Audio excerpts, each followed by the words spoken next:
Really what we're looking for in this presentation is to provide you some information so you can potentially identify additional sites in response to the Disability Rights of Oregon versus Grants Pass injunction.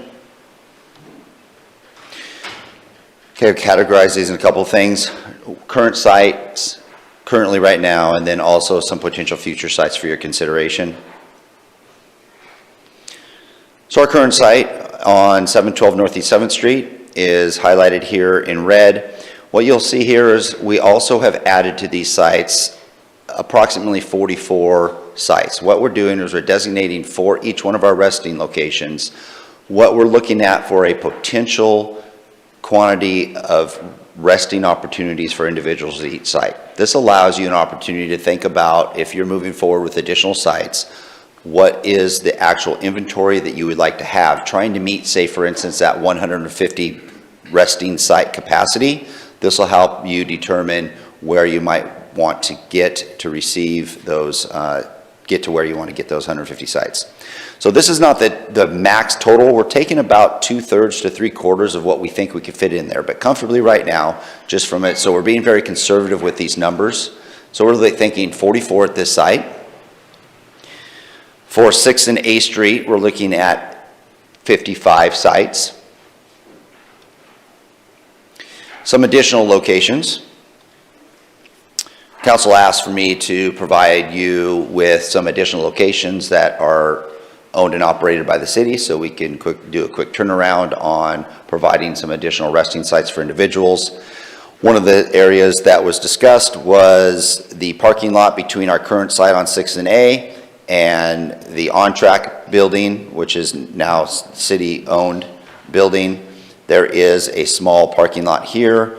Looking at the size of the parking lot, we're looking at a potential additional 24 sites if council was to identify that as another location. 124 Midland, that's just a street view, but just an overhead here of what we're looking at. We are looking at a potential of 88 additional sites on Midland.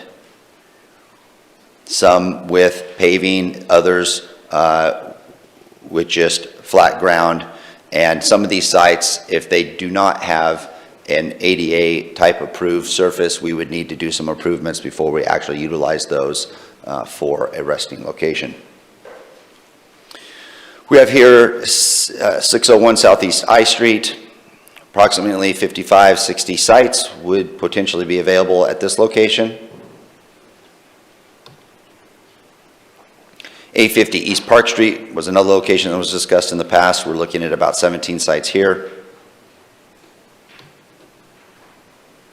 Just to give you an idea of overall sites based on what we currently are utilizing, plus the sites I just reviewed with you, we have a potential of 288 sites if you designated all of those or a portion thereof to come up with the target of about 150 plus.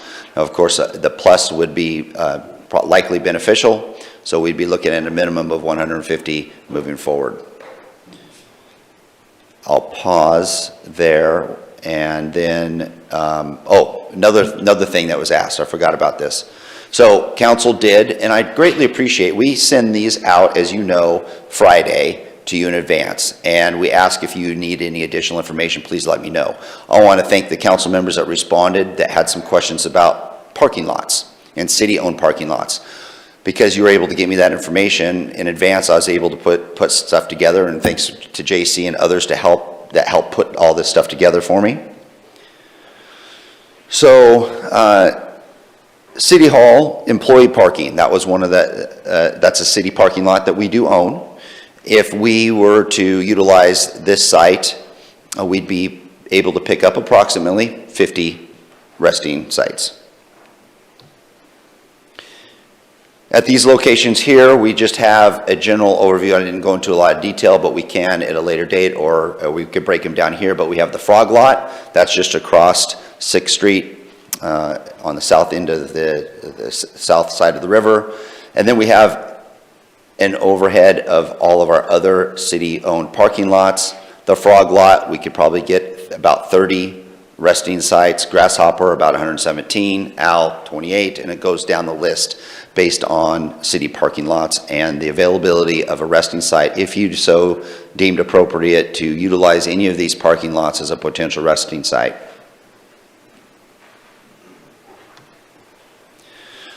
So your call to action is at council's discretion. Again, it's in relation to the injunction and our goal of trying to get 150 plus targeted resting locations, sites I meant, and within whatever locations you choose. Alternatives are to provide direction on additional resting sites, request additional workshops on this topic, take no action on moving this forward. Thank you, Aaron. I'm going to give a comment to the council. I please want you to remember what your legal counsel had advised you in the last session. Take those words to heart. So try to measure your discussion around that caution.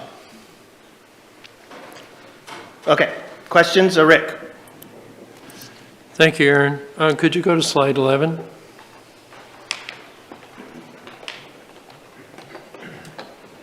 On Baker Park, were you able to get any information on the west side of the highway there for the idea of camping? Over here on this? Correct. No, I was not able to. I did get your email this morning, and I was not able to put that in there. I can pull it up on overhead if you'd like. If council is wanting to consider Baker Park as a location, then I'll pull it up on an overhead and we can have that discussion now. Okay. And then last question. At one point, we were looking at the Spark building up on Washington in Morgan. Yes. Do we know what the capacity of that site would be? I didn't do the calculation on that, but I think I do. I might have an overhead on that. Let me see.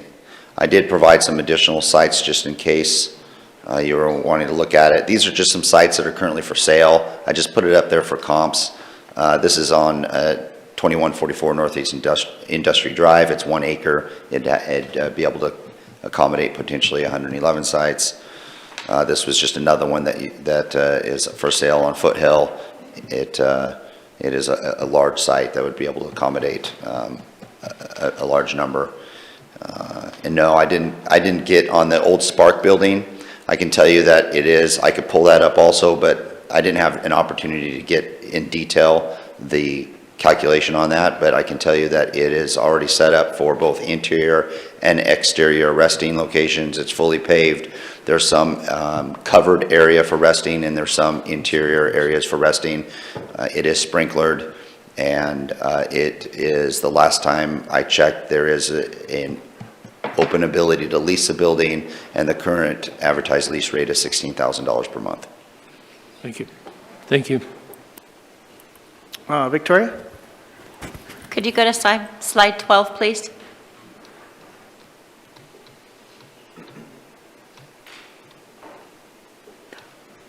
Yeah, oh, thank you. So target sites 150 plus, is that all of the sites that you have listed there minus the 6th and the 7th Street? Well, the 288 includes our current inventory on 6th and 7th Street. So that's 55 and 44. So you're almost looking at basically 100 there with those two sites. So you'd be looking at wanting to pick up 50 plus additional resting opportunities. Yeah, okay, I just wanted to make sure I understand that. Thank you. Yes. Any further questions?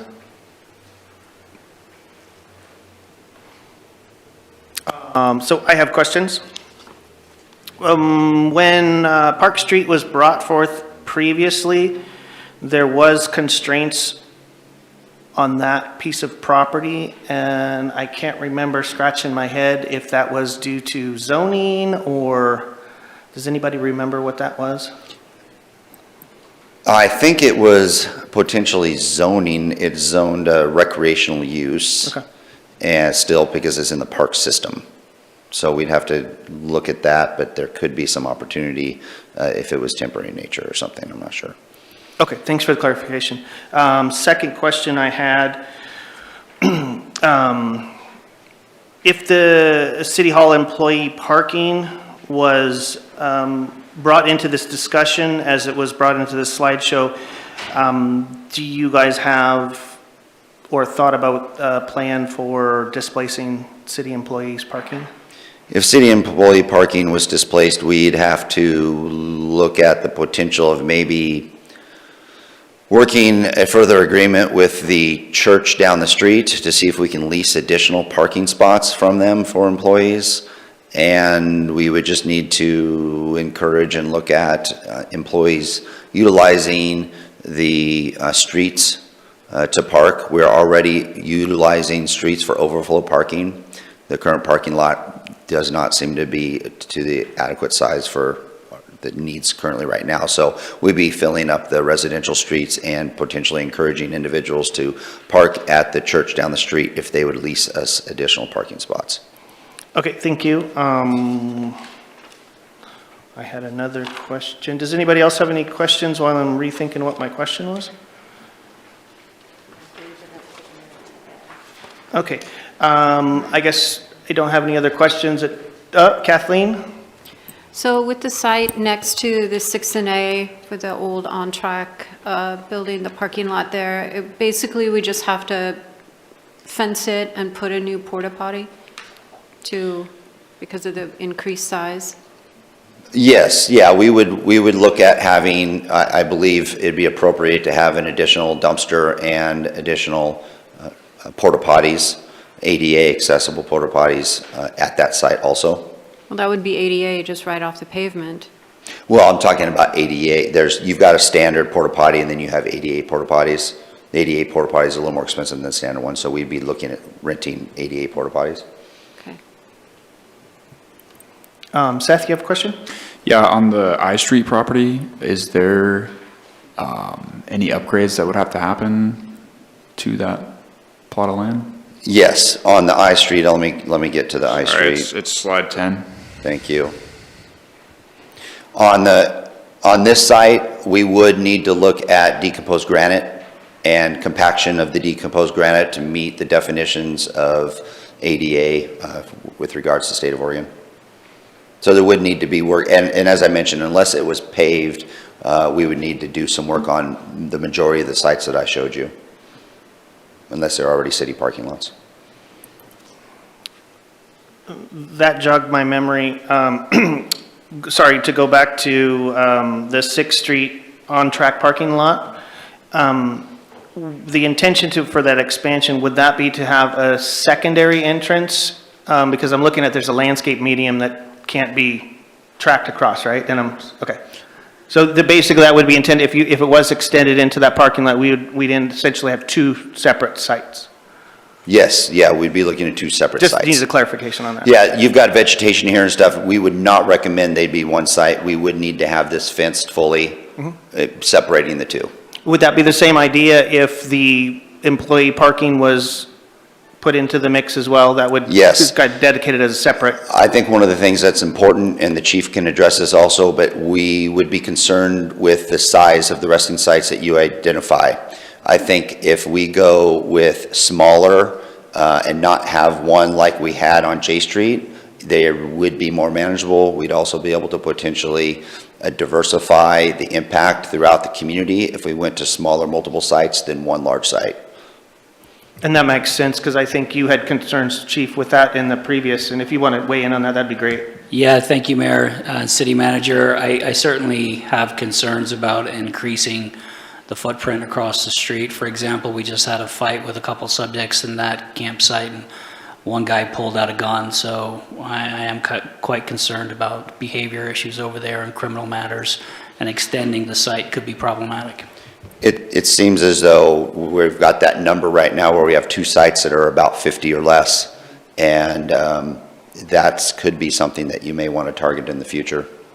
Yeah, and it does make sense. I mean, I can visualize that would be more manageable if they were two separate sites. I would almost entertain too if the discussion went into the city employee parking lot and maybe making that two sites together, because you could split it right down the middle. Well, one of the things, it's not only the barrier, and then I'd like the chief to weigh in and also, but it's the location, the overall location. To have 3 or 4 sites on this block would essentially be having one site. we think it's important to separate those sites and have separation between those sites and not have multiple sites in one location. Sorry, yeah, again, just to piggyback on that, I think if we want to avoid what we saw at J Street, a good distance between locations is something that I think we should consider. I am concerned about increasing levels of crime here. There's a pretty decent separation between a major highway, between the one in front of the PD and the one across the street. But if we then just piggyback on this one across the street on A, we do have the potential, especially as we're running into the summertime, a lot of people may not be so friendly with each other, and we could see increased problems. Yeah, heat does do things to people. But I guess just a statement, I guess it would be kind of a catch-22, because we don't want everything spread out very far either, because then it's kind of hard, you're going to spend more drive time hours than that. So it's kind of a catch-22 maybe. It depends on how you look at it. I think our guys we've been doing this for several years now, so we're pretty in tune to how to manage separate campsites no matter where they are. Thank you. Any further questions, Rob? Yeah, Chief, the way I understood it, J Street, the size of J Street was an issue for sure, but I think you were pretty clear in the past that the configuration was a huge problem as well, meaning that, you know, there was only really one way in, and the people who were in there could see when you were coming, and lights are on and all that stuff. And I looked at that as kind of being out of the way, and the configuration as being huge problems there also. Yeah, I think that definitely comes into play. My main concern is the amount of people in one location. And I think that could be problematic. I think that's what we saw on J Street. And also too, the location, it was quite out of the way, so people did feel that they weren't being observed, although we did have the mobile surveillance camera there. I just wanted to draw it to your attention that it is a concern that not just myself, but the community response team have. If we expand the footprint and put more people into one condensed location, even if there's a gap with fencing, folks do not have far to go to be upset with one another. Thank you. Do I see any other, Victoria and then Kathleen? Which is, again, for you, Chief, which do you feel most comfortable with between these two scenarios? A site on Midland that's approximately 88 sites, or if you could go back to the slide again, Aaron. Which one? The one we were just on. 7. Okay, so the two scenarios would be 88 sites around the Midland area, or 3 smaller sites that are configured here. And I'm assuming that let's assume that we have 3 sites here, the red, the yellow, and the one that is not outlined right now.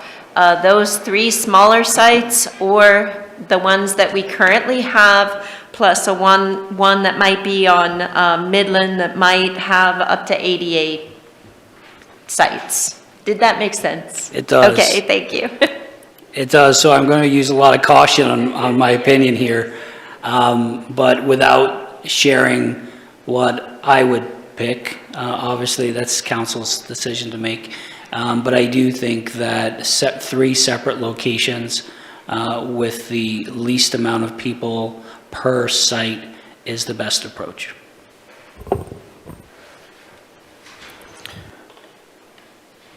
Kathleen? Let me gather my thoughts here. So we also have to think about them having to change after 96 hours, having to rotate or go to a different site. And keeping some sites separate for handicapped, elderly, people that are,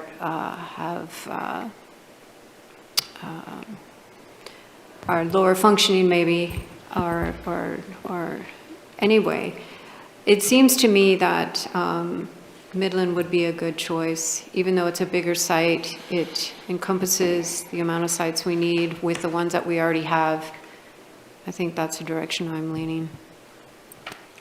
We are still in question period right now. That was a little bit more discussion, but that's fine. Any further questions? Sorry, Joel. So I was wondering, Aaron, appreciate the presentation. Before on J Street, when they needed water, so I bought a bunch of bottled water, and I handed out a bottle to every person, and it was 20 bottles of water, maybe 24, and I handed out to some dogs, and some of them got 2, but there was a lot more tents there than people when I did that. And a lot of the tents were full of stuff. So when we say it has the capacity for 88 sites, the 2 questions I have is, one, are they occupied sites, or does somebody go there and store their stuff in another tent next to them that takes up another site? Or what happens if 88 sites are full and another person comes in? Is there a no vacancy sign put out front? Or what, you know? I was just wondering the administration of this, especially after what I experienced at J Street, where there was over 100 tents, but there was only 20 people there that got water. So the sites would be for occupied sites, not for sites for people to take up a site for storage of materials, but they would, the individuals would be able to have a site, a location, So what happens when... and they can occupy a certain space. So what happens when Park Street has 17 people there and an 18th person comes in? So I think Park Street isn't even on the discussion at this point, but Sure, that's administrative. I think that that's a question that doesn't and shouldn't be answered at this time. Okay.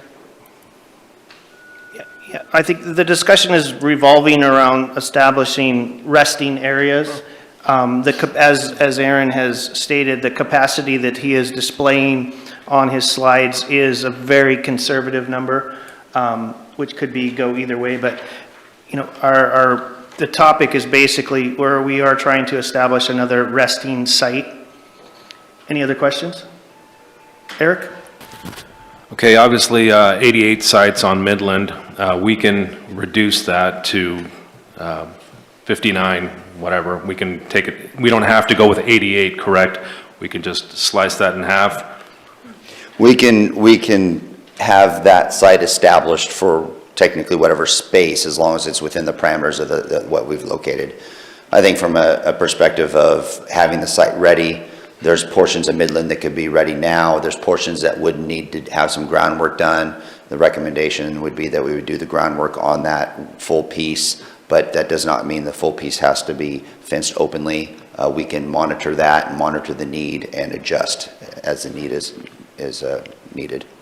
I'm just worried about obviously the housing around it. I'm thinking if we're going to do the granite on this portion anyway, why we can move it up closer to outside of the range there to where it's up north of that. Let's see here, slide 9. Yeah, Counselor, I think I know where you're going. We would provide a buffer, not have it on one end or the other, but maybe establish it first sort of in the middle. Okay, yep.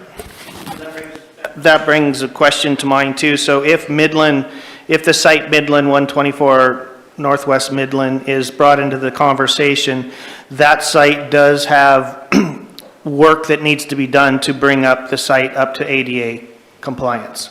You know, we would want to do the same work that we have currently done and are doing on our 2 existing sites. Perfect, thank you. I'm just trying to get all the information out in this. Victoria? And then back to slide 7, the 2 parking lots, and this, if this were an option, this would end up being 3 smaller sites. They all are ADA compliant right now, essentially. Is that accurate? I can't tell you if that is accurate at this time. There are things that we didn't need to assess with regards to slopes, et cetera, but I can tell you that we have paved parking lots there.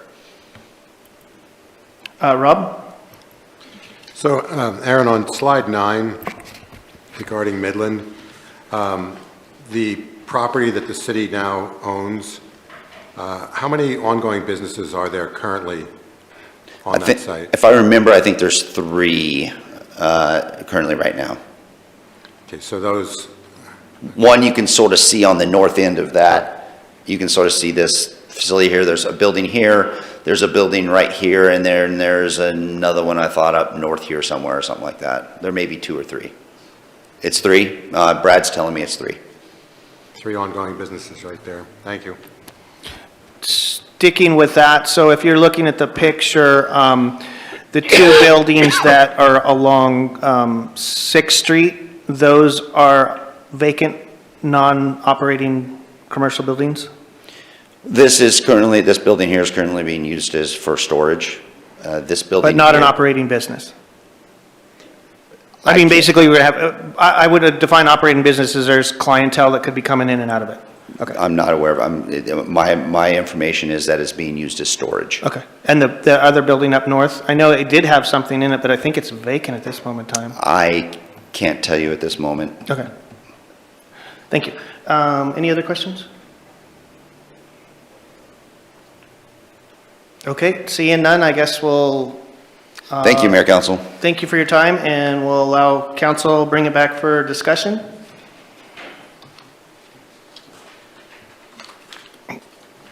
Okay, so since nobody's jumping in, I'm just going to reiterate a couple things that we've already gone over.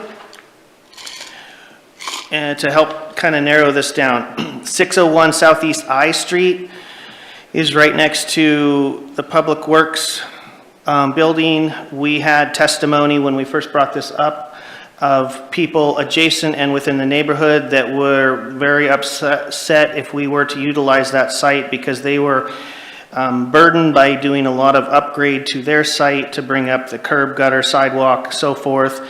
It is currently a gravel parking lot, and there is on one side of it, I'm assuming this is oriented north, it would be the east side of it is a waterway, which was noticed to us by the Fish and Game that there could be, it could be problematic for us. So just to bring that to light. Secondly, the Park Street site, which is a rather small site, it is completely paved. There was a question originally about zoning, that it was recreational zoning, but I believe we've further discovered in our conversations that if a shelter style resting area would be established in that zone, in pretty much any zoning, as long as it was a temporary nature, that would be acceptable. Is that correct, Brad? Thank you. I think that's all the information I had to add for you, Rob. So, Clint, you know, we got an email from Indra, and she wanted someone to read her thoughts on this. I think she said she would kind of prefer if you did it, but would be okay if I did it. So did you want to go ahead and read her statement on this subject, or do you want me to do it? I actually advised her if we could have Karen read it, because that was a pretty non-biased Okay. interpretation. So if Karen's going to read it, I would recommend, Karen, that you probably not, because it doesn't pertain to today's discussion specifically. Her last 3 paragraphs or so are about Vine Street and reservations she has about Vine Street, but since we're not talking about Vine Street, maybe you can just read the, if that's okay with council. Otherwise, you can read the whole thing. Sorry, Karen, did I put you on the spot? Do you not have that? I don't have that email. Okay, If I you have it want with me if you want. okay. I'm going to go ahead and go. Robin, I wasn't trying to say that you couldn't or I couldn't, I just thought it was a more biased Okay. situation but if you're willing and the council is willing, go ahead and you can read it. Okay, so let's start with the top.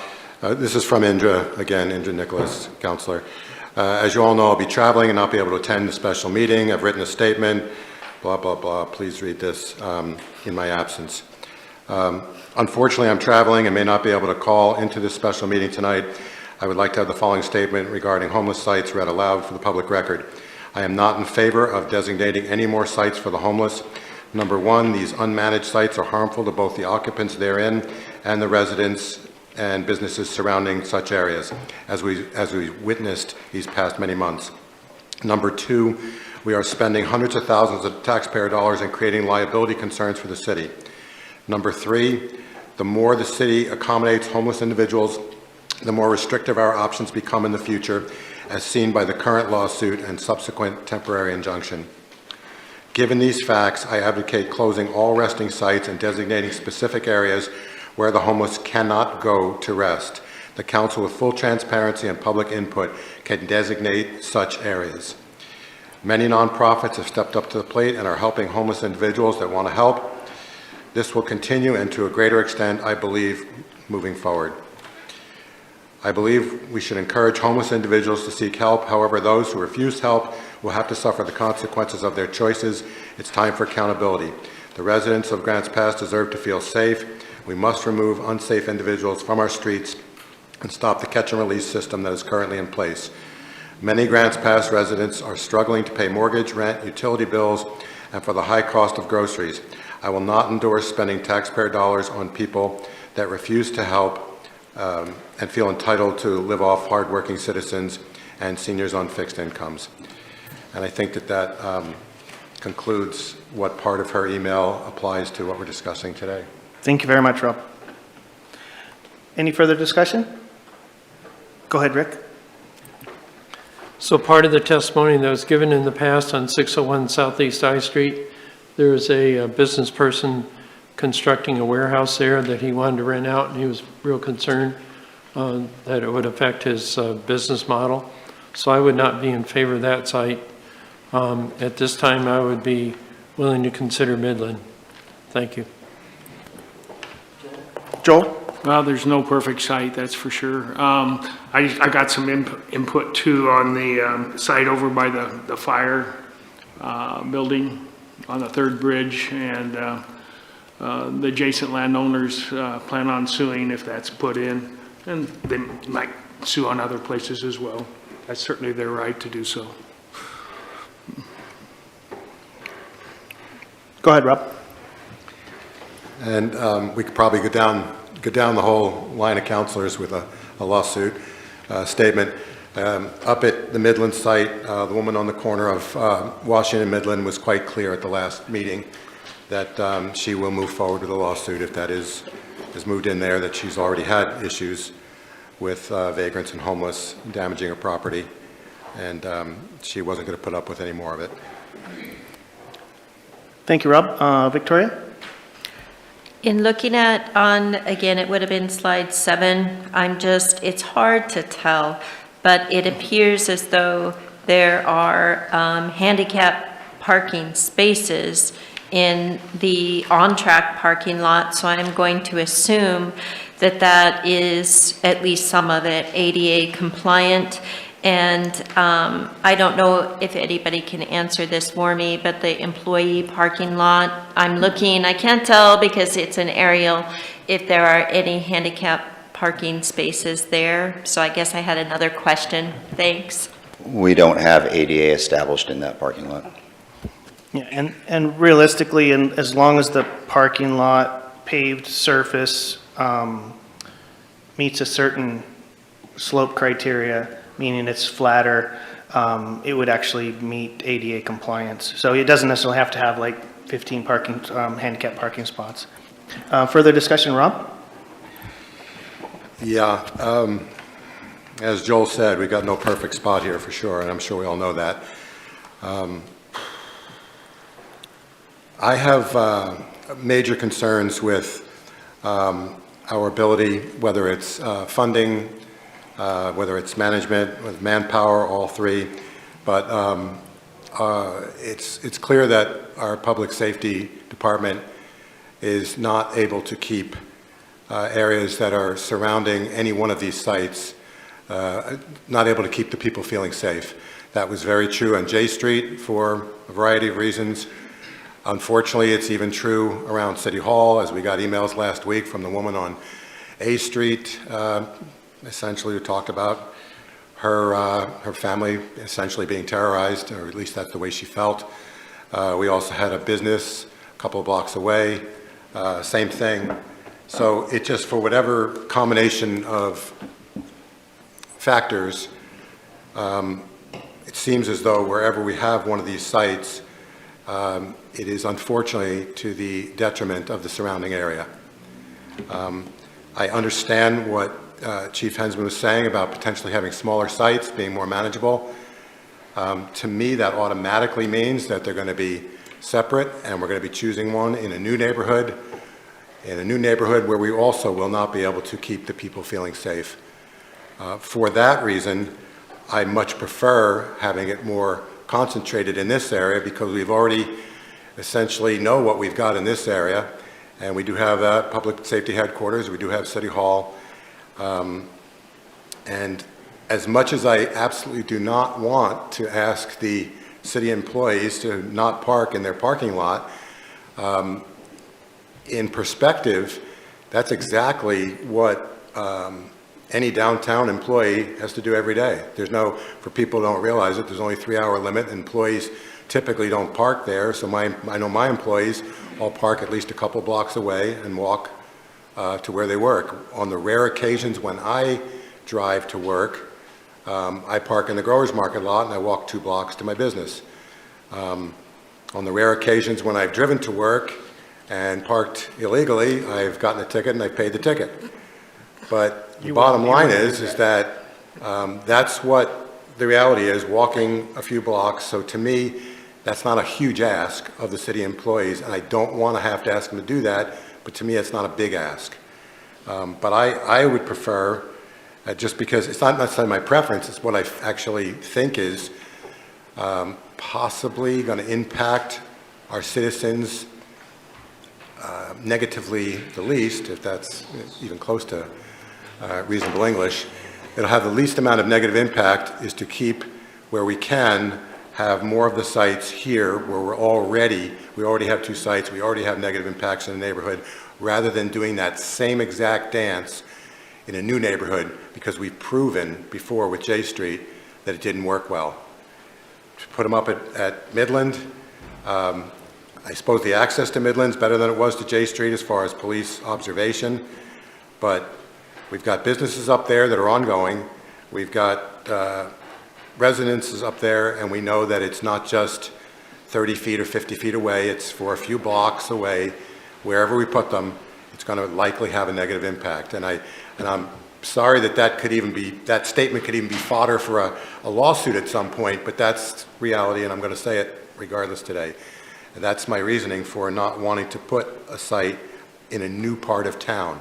And I'd rather keep it in a part of town that we've already got some wear and tear on, that we're already observing, and that's how I feel about it.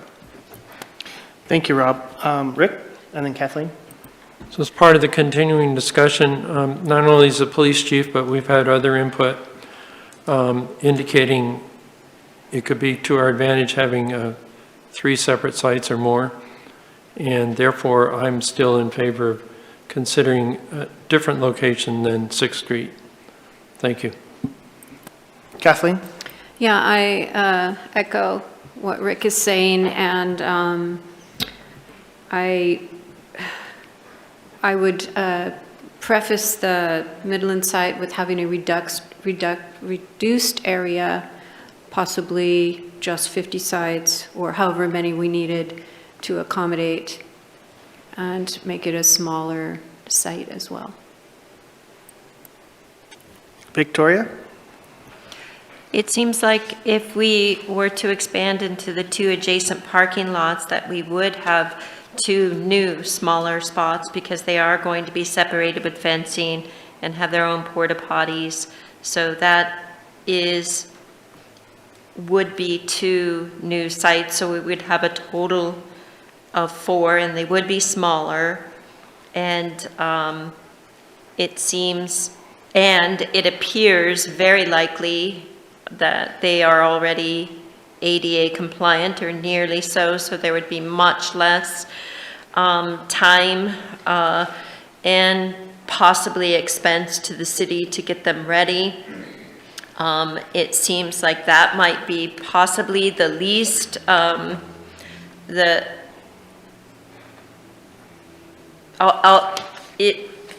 it would be a very attractive scenario for me because of those reasons. Thank you, Victoria. So let's just do a simple math here. We have 7th Street at 44, you have 6th Street currently at 55, so that's just shy of 100, you're at 20, or 99. Scenario 1, if you expanded into the on-track parking lot, you add 24, that puts you at 123. Scenario 1, if you expanded to the employee parking lot, that gives you 50 additional, and you hit a number of 173. There's a second scenario I would think of, and that is the existing 7th Street, the existing 6th Street, expand into the employee parking, you're at 149. And to do a separate site in a different area, the best candidate for me would be Park Street, because it is on the fire chief's back door. You have accountability in that aspect of it. It is far enough away from the residents in that area. And it could be doubly monitored because it is right next to the fire chief's office, basically, and that puts us at 166. So just throwing a little information out there. Anybody else have any discussion? Victoria? On the East Park Street, I could be wrong about this, so this is probably just for clarification. It seems like when we were talking about that site, it's too sloped. It's a very, maybe... It's a parking lot, it's flat as a board. But I believe it's also, okay, No, all right, if it is, it is. Previous conversations were actually to put, this was previous conversations was actually to utilize the open ground area, because that was city-owned park, but we're talking, in this conversation, we're only talking about the Park Street parking lot that's next to the fire station. Go ahead, Rick. I'm real hesitant on East Park Street. That would only provide 17 sites, so we still need some additional location elsewhere. Thank you. Joel? So could you summarize what you heard as the two alternatives again? So if I was just doing some simple math here, so alternative 1, as I'm going to call it, I'm not saying it's one or better than the other, but if you stick with the existing 7th Street, existing 6th Street, you did the small expansion into the parking lot of on-track, that puts you at 123.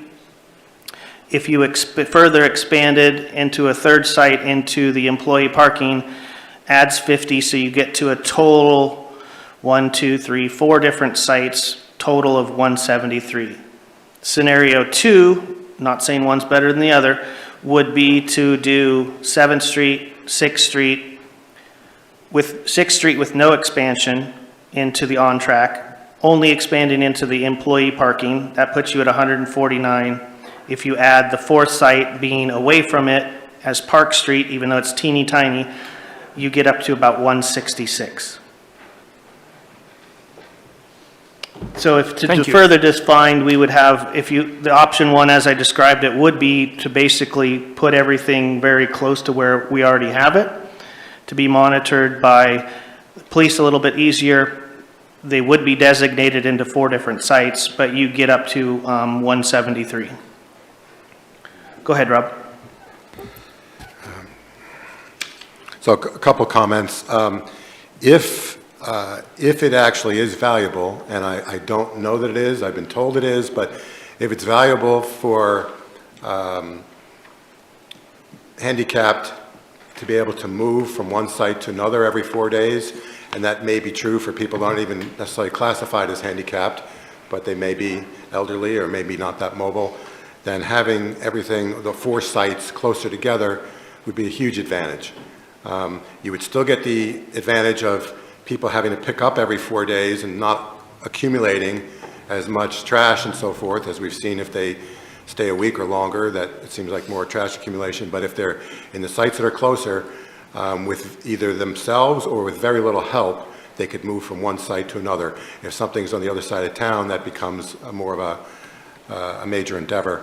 But I think that also could be taken into consideration. Thanks, Rob. Anybody else? Joel? Well, just an observation, kind of the elephant in the room. So, one of the nonprofits down there by Martman is doing a great job. The other nonprofits have come together with a proposal or not, and it's a managed campground. The discussion here is just on the unmanaged campgrounds. I think everybody has the question is, how do the managed campgrounds relate to this? And I'm not sure we can answer that at this point in time because it's out of our hands. But I think everybody's asking that question. I'll weigh in on that. It specifically, as it is public record at this moment in time, the current temporary injunction specifically says that we have to meet, as a city, we have to meet 150 tent capacity. That is public record within written. Yeah, and it does, I think, as you're saying, Kathleen, it does specify unmanaged in that lawsuit. So I love the fact that we do have community people that are doing, and community organizations that are doing their part. If I just go by the letter of the temporary injunction that is public record, that's what it says. Any further discussion? I would be looking for some semblance of narrowing, at least. Kathleen?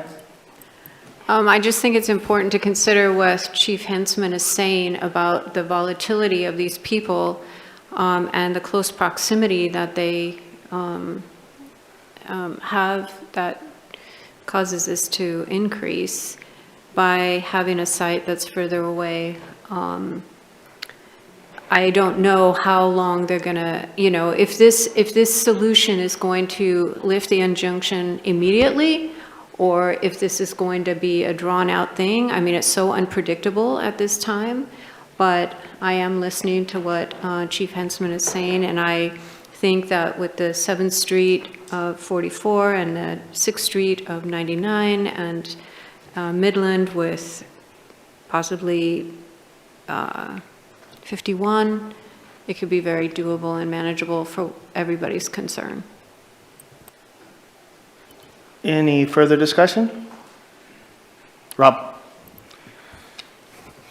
Well, if you use the term doable and manageable for everyone's concern, I don't know that there's anyone who lives around one of these sites that would necessarily use those words to describe what it's like living near them. I wouldn't think that they would say it's doable and manageable. To me, having fewer specific spread out sites diminishes the difficulty in management in one way. As far as it doesn't necessarily impact a whole nother 4 to 6 to 8 block area, which is what it seems like these sites seem to do. It seems like it's 2 or 3 blocks in each direction, and we're going to be opening up another, 6 to 8 to 9 block area if we put it outside of our City Hall area. So, and again, I don't know that if we say that it's manageable and doable, that's on paper and that's from an inanimate perspective, but once we actually add the humanity aspect to it, I don't know if I would agree with that. Thank you, Rob.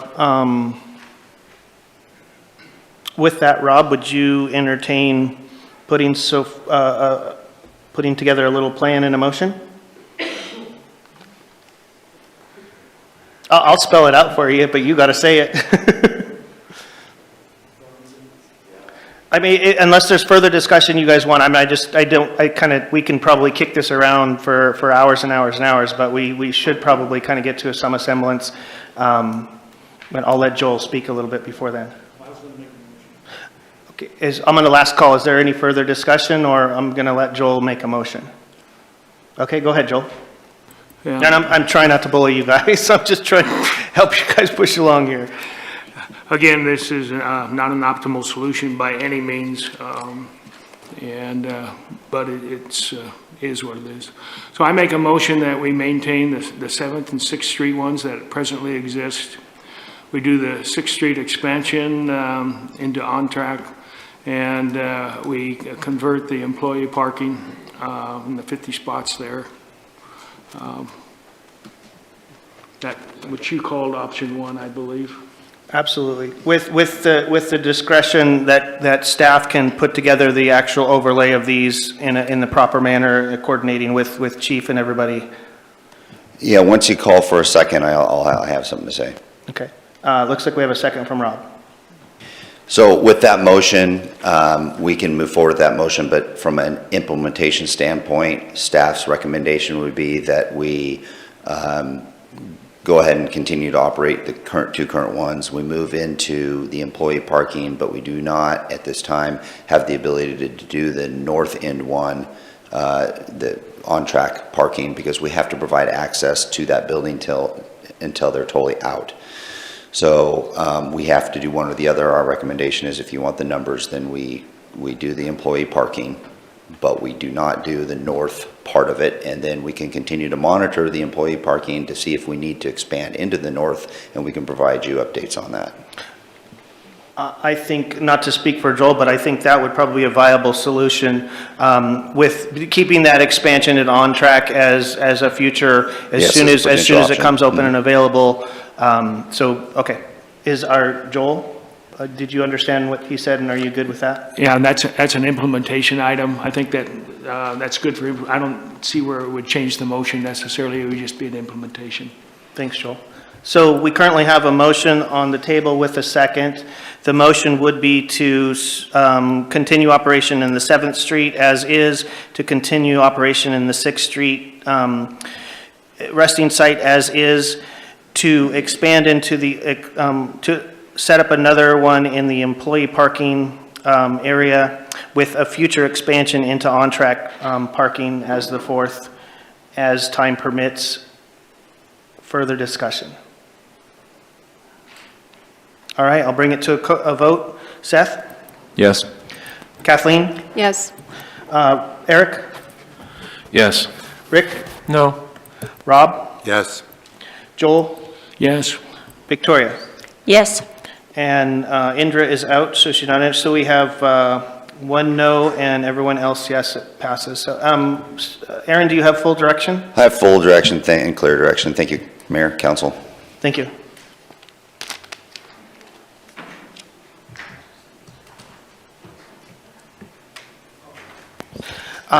We have nothing else on the agenda, so with that, I will close it out, and we'll actually look for a motion to adjourn. A motion to adjourn. Thank you, Kathleen. Rick, seconds.